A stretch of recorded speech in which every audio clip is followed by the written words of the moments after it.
Chapter 1, Prairie Girl. Adrienne Mayer grew up in Sioux Falls, South Dakota, where the land stretches from one edge of the sky to another. Some people don't enjoy gazing at mile after mile of corn. They get nervous when the wind makes waves and swells in an ocean of tall grass. Not Adrienne.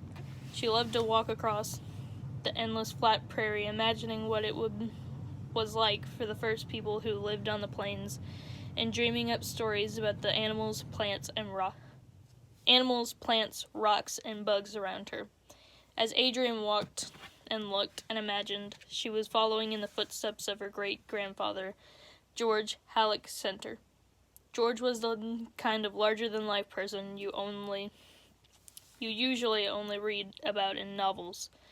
He was born in 1855 in Ohio. When he was 3 years old, his family went west in a covered wagon. They settled near St. Louis, where his father ran an amusement park. The famous lawman Wild Bill Hickok enjoyed visiting the park, and soon George was growing his hair as long as Wild Bill's. As a young man, he fell in love with Josephine Eubanks, who was part Native American.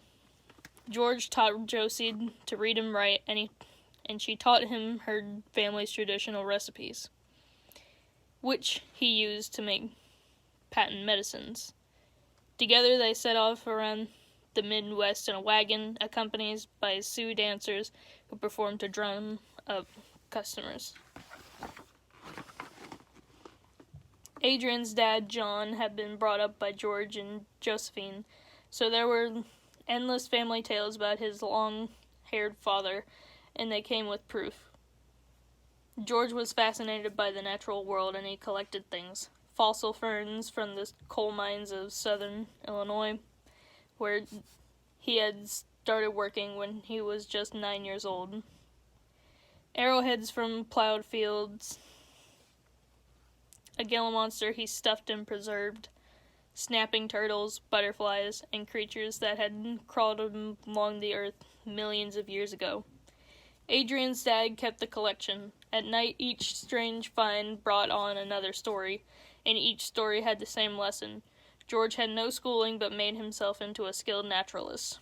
Anyone can become an expert. You just have to be patient, observant, and curious.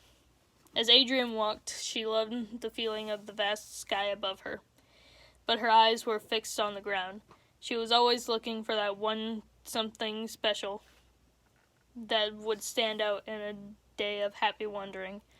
She might find a flower that looked different, a caterpillar, an oddly shaped pebble, even a fossil shell.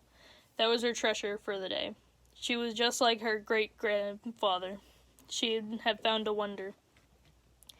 Then, as she walked on, she made up new stories about her latest discovery. To Adrienne, endless flat land under a big sky meant freedom. She could explore forever, and she could fill her mind with stories. In school, Adrienne was quiet.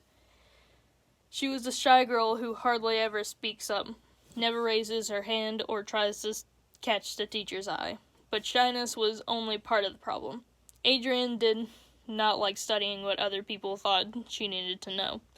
Instead, she read on her own, poring over the myths and legends of Greece and Rome and other lands. As she read, she drew pictures illustrating the tales. She even took a military history class just so she could learn about ancient battles. When it seemed like the teacher droned on, she faded away, turning more interesting stories over in her mind. Adrienne went off to college in Minnesota, where far too many trees blocked the sky, worked in the post office, and studied printmaking. In a way, she was going on another long walk. Searching for a question that would be so important to her, she would study it forever. She had no way of knowing that the clue she needed was waiting thousands of miles away in a library in Athens, Greece.